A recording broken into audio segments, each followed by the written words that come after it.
Hi, I'm Patrick Cobb with AARP South Carolina. AARP South Carolina is pleased to sponsor the Post and Courier's Pints and Politics series.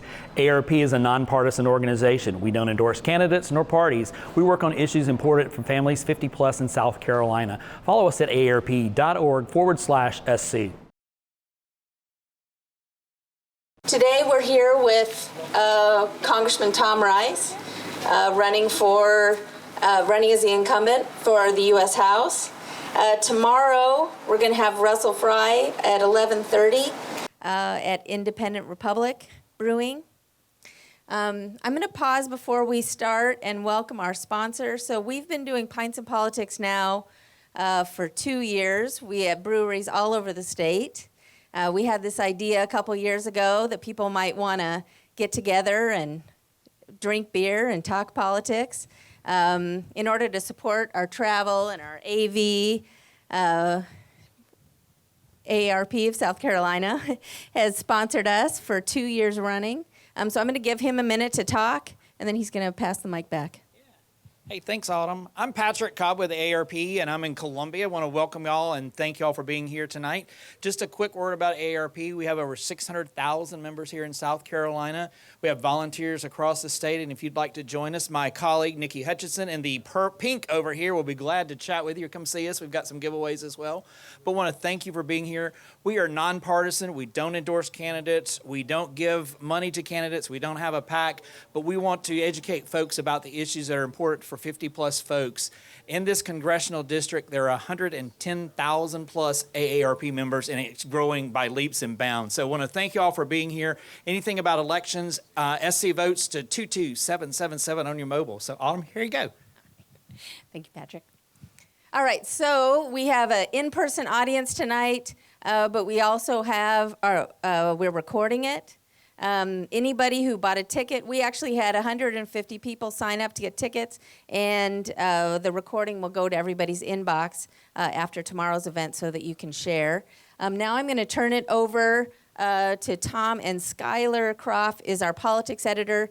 He's going to be moderating tonight, or having a conversation tonight. And Skylar has been covering politics in South Carolina for 30 years. I'll turn it over to you. Great, thank you. Good to see everybody.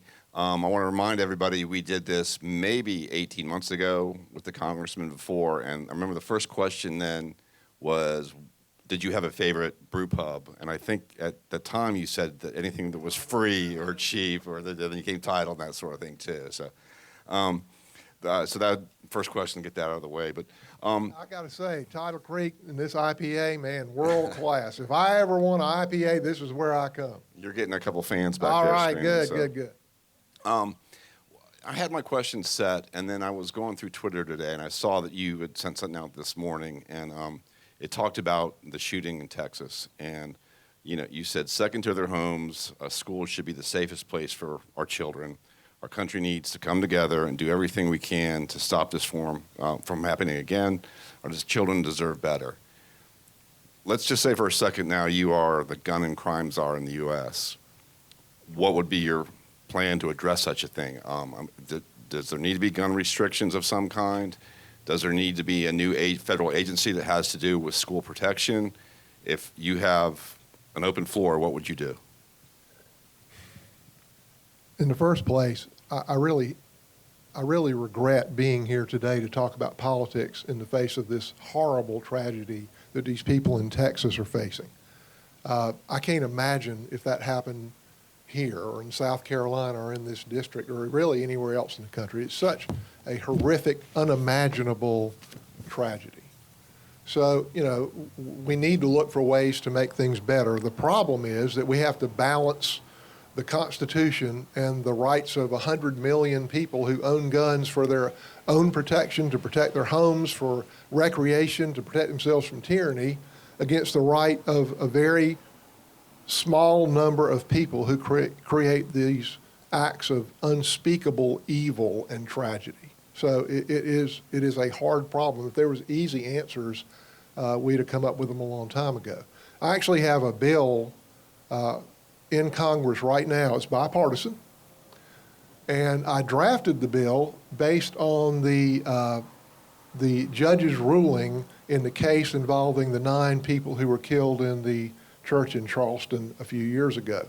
After that horrific tragedy, the families of the victims sued the federal government, saying that Roof should never have passed a background check. And the case was kicked out on sovereign immunity, subsequently revived. But Judge Gergel wrote a 11-page opinion in that case detailing how the background check and how it failed in the case of Dylan Roof. And so I took his opinion and I fixed the background check system based on what the judge said. And basically, the main thing is that the FBI maintains 3 criminal databases. They only search 2 when they do a background check. Why? The only reason I know is because in 1995, when the background check law passed, those are the only 2 that existed. So mine would expand it to require them to search the 3rd database. And had they searched the 3rd database, they would have found that Dylan Roof had a drug crime that should have prevented him from buying a gun. I asked the FBI after the shooting at Parkland High School, because the police had been to that young man's house over 20 times, would he have been able to buy a gun, and they would not answer me. The only reason I know about Dylan Roof is because Judge Gergel said so in his opinion. I suspect that the young man in that grocery store last week who had mental health issues should not have been able to buy a gun. I suspect that that fellow who shot up that church in Texas a few years ago with his domestic abuse issues should not have been able to buy a gun. And if you look on and on and on, I wonder, because I can't get clear answers, how many of these cases that my bill would prevent, but I suspect it's over half of them. And I've got actually 35 Republicans on this bill and 5 Democrats, and I'm trying to press the Judiciary Committee in Congress to have a hearing on it. But they don't want to, because they don't want a solution to this to come from a Republican. I know that's hard to hear, but that's the truth. And so I'm also on the No Labels Committee, and I haven't done it yet, but I'm going to bring this bill to the No Labels Committee and see if I can get Problem Solvers Committee and see if I can get a bigger bipartisan group to support it. But I really think in the wake of this unspeakable tragedy that it might get some more traction and maybe we can get it across the line. If Nancy Pelosi would let us have a vote, it would pass. Is there a threshold on changing gun laws that you would accept or not accept? Have you drawn a line in the sand on anything specific in terms of when the Congress gets together and starts talking about this? Like Lindsey Graham just said that, he just wants to get people in the room and talking about it. What would you venture? Well, I think my bill is a great start, and I think it would solve a large number of these crises that are happening. Because what's happening is there's these people who are mentally ill that should never have been able to buy a gun to begin with, and I think that this bill would be successful in identifying a lot more of those if they would look at that 3rd database. I got to tell you, I was a tax lawyer and CPA before I went to Congress, and lawyers in South Carolina have to do a certain amount of pro bono work, and they assigned me to do, I'm not, tax lawyer doesn't do much criminal work, so they assigned me to do involuntary commitments where people were being adjudicated as to whether or not they were a danger to themselves or others. And I saw that system at work, and I know that a lot of those people walking out of there should not have had access to a gun. So I'm firmly aware, and I think my bill would be a good way to, a great step in the right direction. All right, let me go into an even bigger question here. A full 11 months passed till you came out and said you were wrong to object to the 2020 Electoral College results showing Joe Biden won Arizona and Pennsylvania. This was your quote: "In retrospect, I should have voted to certify because President Trump was responsible for the attack on the Capitol." Where did this public regret come from, and why did it take you so long to make such a disclosure? And was it prompted by Trump's attack on you, or was it an epiphany, or was it the election? Just where did this come from so late? Well, no, it actually happened that night. I told you when we talked 18 months ago, and I still believe today, that there were legitimate legal issues about how the election was carried out because the election officials, other than the legislatures who are empowered in the Constitution to set forth the rules, changed the rules. But Trump should have challenged those rules before the election. You can't wait till after it's over before, and he knew those things were going on, and he never challenged it. But the day of the riot, January 6th, I had waited until the last day to stake out a position on what I was going to do on the certification. And I said I wanted to hear everybody's argument before I made a position. The night before, I think I told you, we got a letter from the president of the Senate in Pennsylvania saying there are real issues about, how our election was carried out because the Supreme Court changed the rules that we put in place. And the Supreme Court's going to hear it. Please wait for 3 weeks until the Supreme Court hears our case. The case was ultimately brought up to the Supreme Court, and they refused to hear it. But 3 Supreme Court justices, Clarence Thomas wrote the opinion, and Alito and Gorsuch joined him saying, we need to hear this case because this is a legitimate, important constitutional issue that even if it doesn't change the outcome, wouldn't have changed the outcome of this election, could have an effect on future elections, and we need to get it resolved. Anyway, all that's aside. So, my point in saying that is 3 Supreme Court justices agree that it's a legitimate issue. But that night, once the riot started, before the riot started, because of the letter from the Pennsylvania Senate, I put out there publicly that I would object. So I did. And I signed on to the objections, and 30 minutes later, we were under attack. Now, being there that afternoon and watching what happened, and the policemen getting beaten up, and the protesters shouting, "Hang Mike Pence," and the president tweeting out, Mike Pence didn't have courage in the midst of it, and then sacking the Capitol and I kept waiting for the president to come on TV and say, guys, this has got to stop, like any president in my lifetime would have done. And the more I had to wait, the madder I got, to the point that I actually called my chief of staff and I said, take me off those objections. I can't put up with this.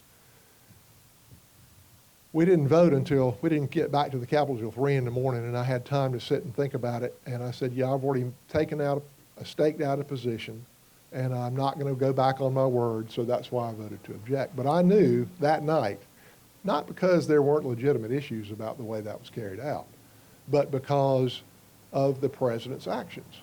Just because of the way he assembled a mob, and he sent the mob down there to the Capitol. You can argue about whether or not his speech that morning was inciting a riot, but I think once they were in there and they were shouting, "Hang Mike Pence," and that his vice president stood with him for 4 years through thick and thin, and his wife and his daughter hiding out in the Capitol, not wanting to leave because they were afraid they wouldn't be able to carry out their duty, and the president to say he didn't have courage, that was more than I could take, and that's why I regret that I voted to certify, not to certify. Do you owe anyone an apology in your district or in the country because, being silent on that for so long did contribute to the attack on democracy? No, I don't think so at all. I absolutely don't. I mean, I staked out my position before the attack ever occurred. The only reason I didn't, the only reason I followed through on objecting is because I said what I was going to do, and I wanted to be true to my word. All right, at this point, we switch over and go to our sponsors. This is a question that was given to us by AARP. Short and simple, they ask, what is your plan to make Social Security solvent? Well, I would do something along the lines that was proposed in the bipartisan Simpson-Bowles Commission that would have raised caps on the payroll tax, that would raise the, keep going with the gradual increase in the retirement age, and would adopt what they call chain CPI. Those things would extend or would make Social Security solvent. would make Social Security solvent.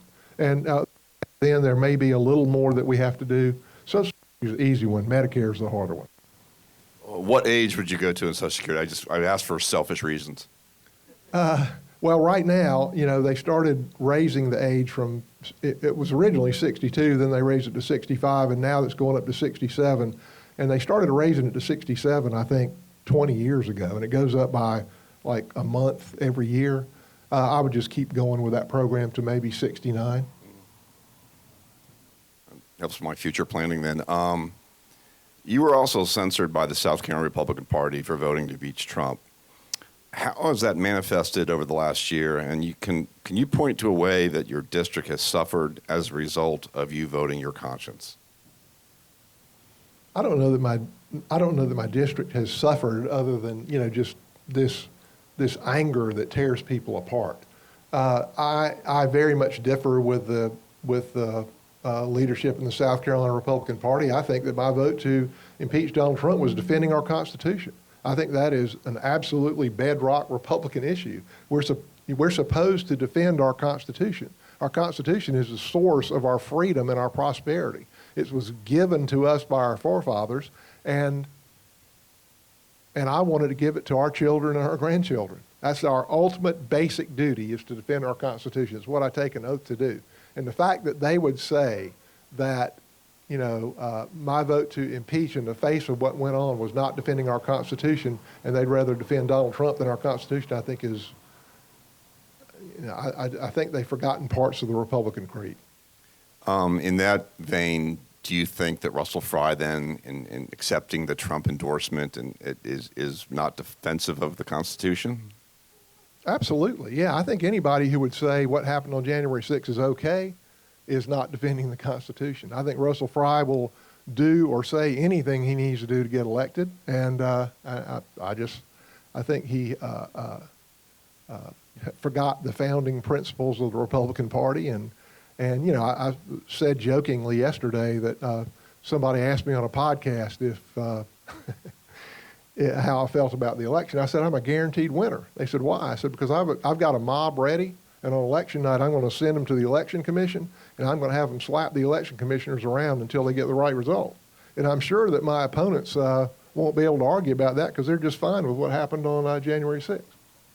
And this was the president's quote when he came to Florence and endorsed Russell. He said, he called you, quote, the coward who abandoned his constituents by caving in to Nancy Pelosi and the radical left, and you voted for impeachment hoax number 2.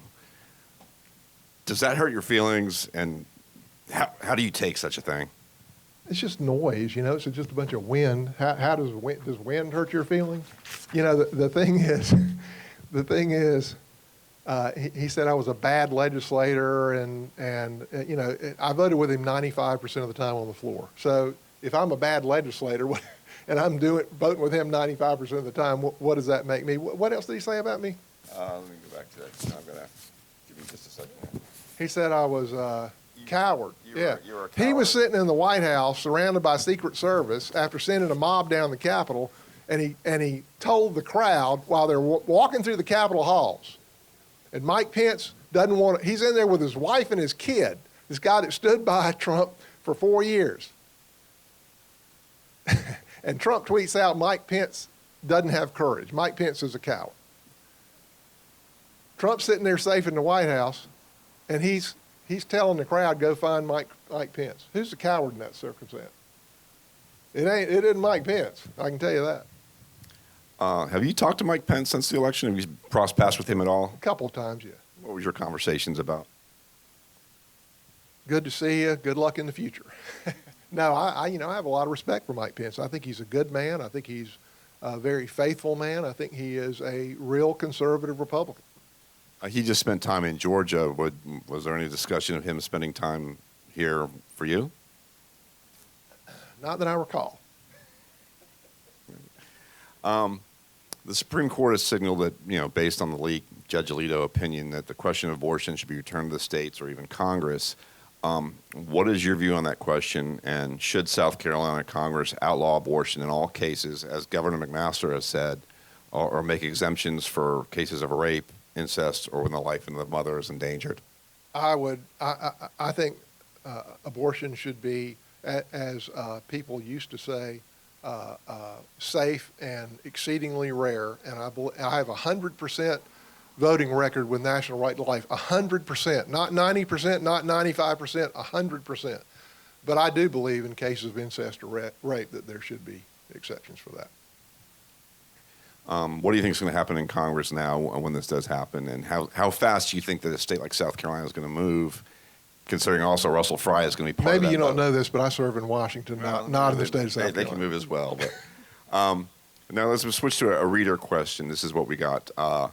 This is a little bit of anger here. How can we vote for either of you two men when you voted against the Biden administration infrastructure bill and Fry is running under a Trump endorsement when he bashed it even though it was bipartisan? Trump did nothing for infrastructure, and it gave $6 billion to South Carolina, with the bulk of it in road and bridge money, to a state that has more than 17,000 bridges in poor condition. Okay, so a lot of questions there.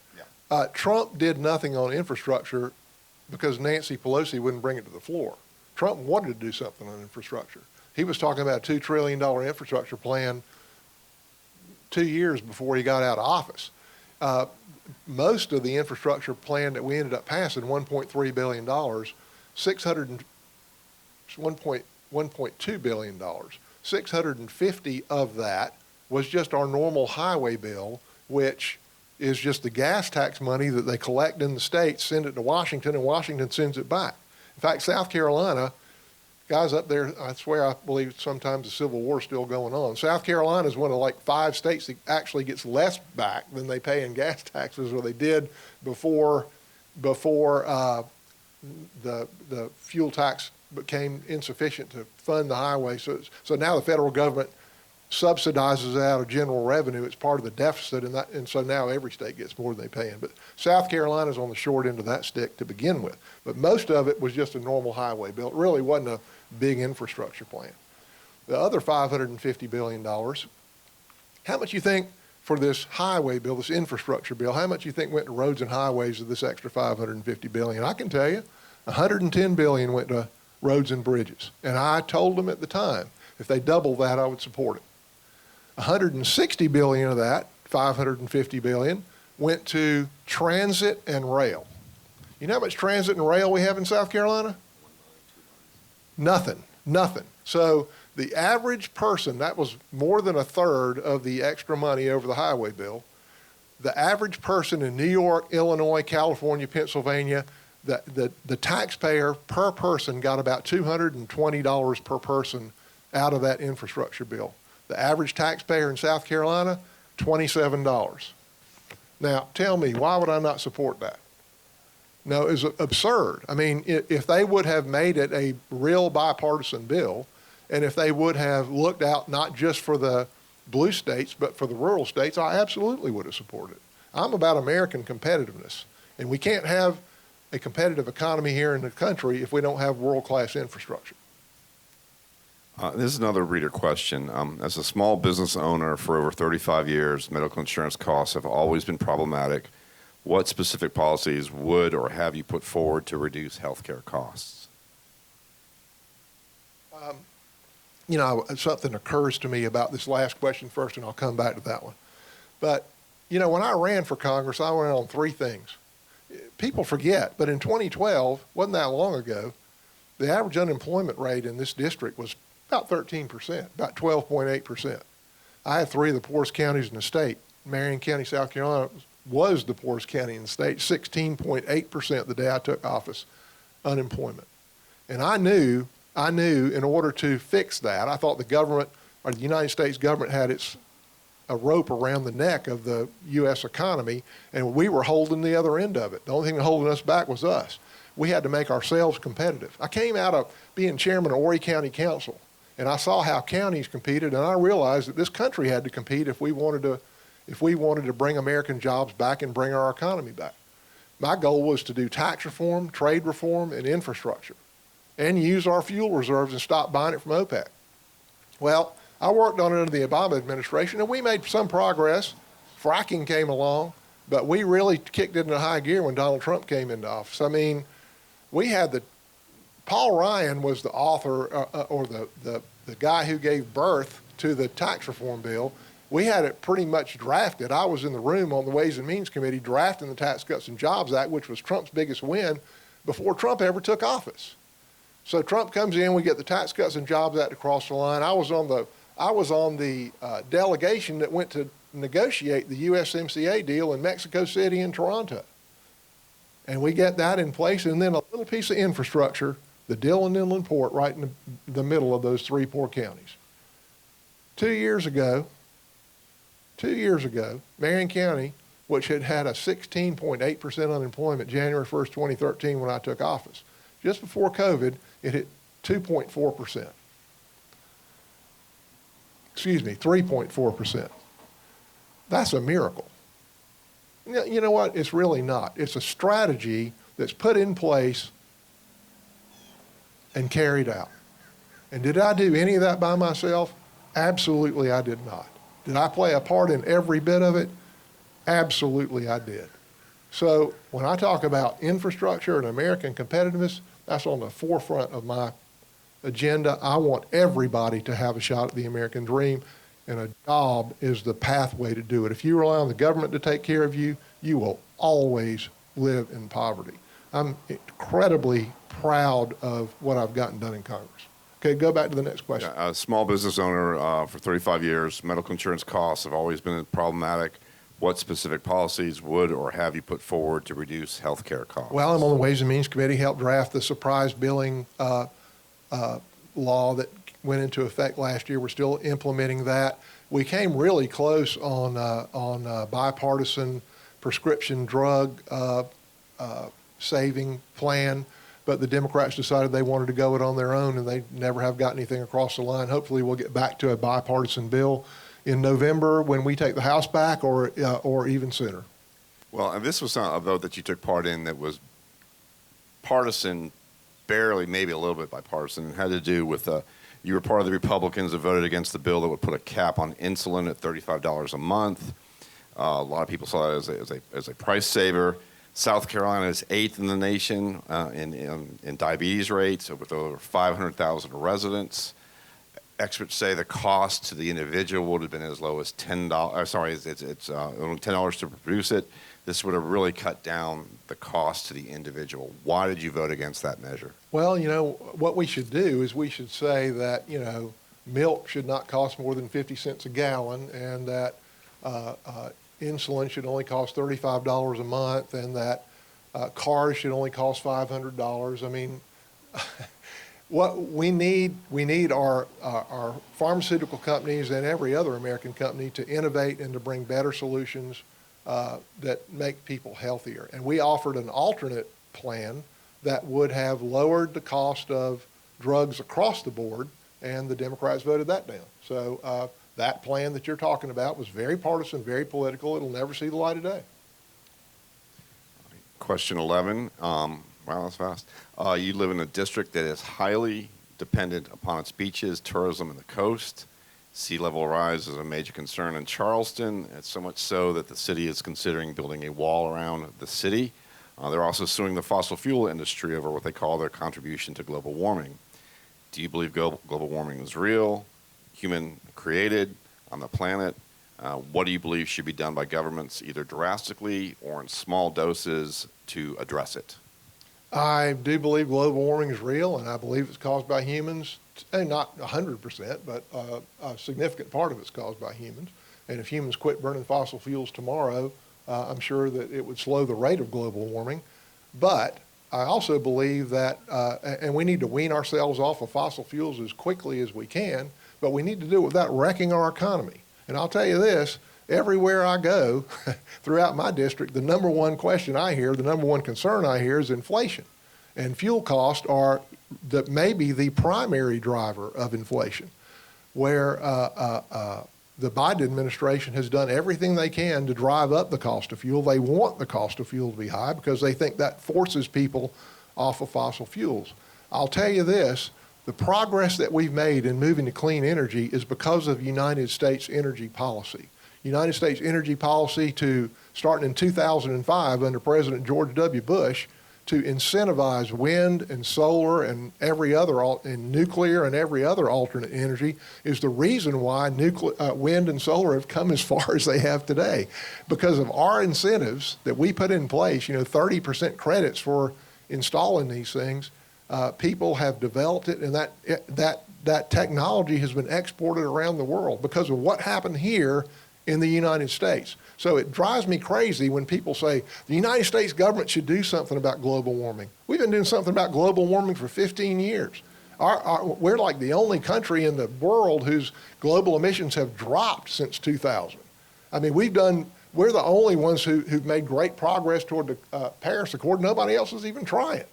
So now I'm real proud of what the United States government is doing. I'm always open to doing more, but I'm not going to do it at the risk of wrecking our economy, at the risk of making people decide whether they're going to buy food or gas for their tank. It's insane. We need to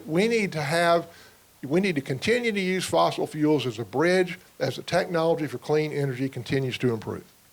Would you envision and support a wind farm off Myrtle Beach? I know there's been discussion of an area out there. Yeah, sure, absolutely I would. I've actually, we went to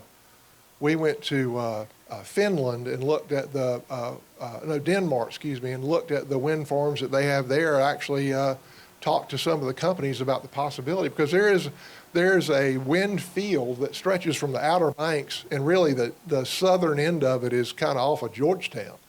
And it would be a good spot. And another thing about our coast is that they have to have fairly shallow water to do it. And you have to go 50 miles offshore here to get to water that's 100 feet deep. So it would be a great place to do it. But they're concentrating right now on the area in Virginia and a little bit north of there. All right, let's talk about the war in Ukraine. Do you approve of the Biden administration's handling of the war, the international role that he has helped lead and bring together, and along with NATO allies? I think the Ukrainian war is a horrible tragedy. I think that the Biden administration has failed in every single policy it's undertaken. I challenge anybody to tell me a policy they've done that they've been successful at. Foreign policy is one of their glaring failures. The disastrous withdrawal from Afghanistan, I believe, was one of the reasons why Putin invaded Ukraine. Before, when the Russians were amassed on the Ukrainian border, Joe Biden said, if they invade, then we will impose crippling sanctions. So they invade. The next week, we go back to Washington, and I go to the chairman of the Ways and Means Committee, a Democrat, Richie Neal, and I say, the Ways and Means Committee has authority over trade. We should be imposing sanctions.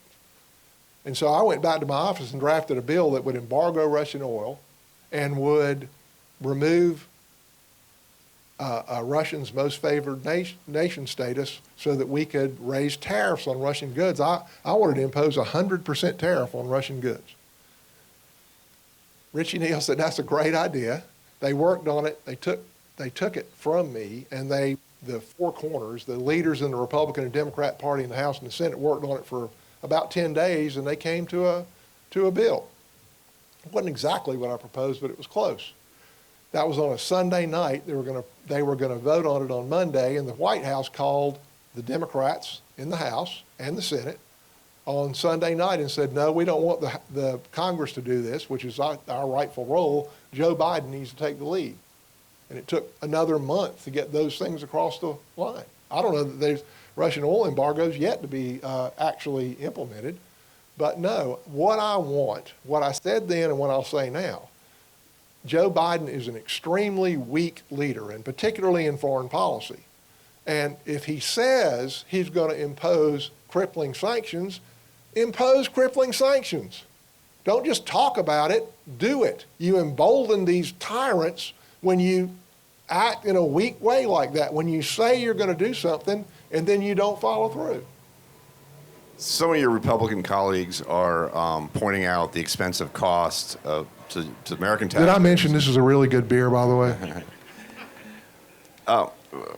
What would be your view of victory? Do you point or support an American commitment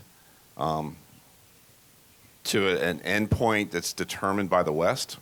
My view of victory would be to get 80% on June 14th, and to show the world that, you know, and to remind my district that I've been in Congress now for 9.5 years. I know what your question was. I'm going a different way. And I've gotten so much done for our district, for our nation and our state and our country. I fought like heck to be on Ways and Means. I'm the first, you know, Ways and Means is the most powerful committee in Congress. I'm the first South Carolinian on Ways and Means in 40 years since Carroll Campbell. And I'm only the second since the Civil War. And I'm the ranking member on a subcommittee that oversees the IRS. And if I move up one more spot come November, I'll be chairman of the tax committee. Chairman of the tax committee for the whole country, and I was a CPA and a tax lawyer. I'll be in a position to do even more to help this state and this district and this country. This guy running against me got Trump's endorsement. I don't think Trump's crack endorsement team did very much vetting on him. He's been in Congress, I mean, he's been in the State House for 7 years. He's missed 650 votes. 650. And I'll give you a list of them. I didn't make it up. I called the State House and got a list. 650. That's a whole year. 1 in 7 votes. He's missed a whole year of votes in 7 years. And he has just paraded out. He calls himself a true conservative. Heck, I believe Vincent Shaheen, who was a Democrat, has a higher conservative rating than Russell Fry does. It's absurd. I don't believe the guy's got any truth in him. I don't think he knows who he is. So anyway, folks, please get out and vote. Please get out and vote on June 14th. If you want somebody, you know, you may disagree with me on one vote, the vote to impeach Donald Trump. But look at the other 6,000 votes I've taken. I've missed 1% of my votes over 10 years. 1%. I've got a very conservative voting record. I vote the way you want. You may disagree with me on one vote, but I've delivered for this district. I've delivered. I've delivered for tourism, beachfront renourishment. I've delivered roads. I've delivered flood recovery, flood mitigations for schools. I've delivered over and over and over again for this district. I can't remember in my lifetime another congressman who's gotten as much done. So please remember that on June 14th. All right, you intercepted my last question, so but let's do this. We're going to wrap it up here. We want to thank AARP. We want to thank you all for coming. We want to thank Tidal Creek, and we're going to try to do these as often as possible. Maybe we can do this again sometime. Just enjoy it. We're going to finish with I'll tell you what, if you keep giving me IPAs, I might get even a little more vocal. You got more clapping going on back there. So, all right, let's get some lightning round questions for you. Nancy Mace or Katie Arrington, who would you rather work with on matters of the state and coast? Well, you know, Nancy Mace. I know them both. They're both fine people. Nancy Mace. All right. Have you read any of the post-Trump books, and which one was the best in your opinion? I have not. I've lived it. Okay. Well, if not, and guys, guess what? You know, as I said, I voted for Donald Trump twice. I campaigned for him the second time. I was an opener at his rally for Henry McMaster. I supported his policies 95% of the time on the floor. I think he was good for our economy. But he's the past, and we got to move on. We have got to move on. We cannot allow him to keep the Republican Party hostage. When the definition of a Republican means somebody who supports Donald Trump and not the Constitution, we've gotten out of whack. All right. What was the last politically oriented book that you did read? Biography of George Washington. All right. Buc-ee's or south of the border? You know, Republicans by nature are traditional, so I'll go with Pedro every single time. And last question, what's the best attraction in Myrtle Beach that sings Myrtle Beach? You know, Horry County is the fastest growing county in the state and one of the fastest growing in the country. And I'm convinced that all these people are moving in here. What they do is they look at the voting record of the congressman and they say, that's where I'm going. All right, very good. Thank you all, and stay tuned.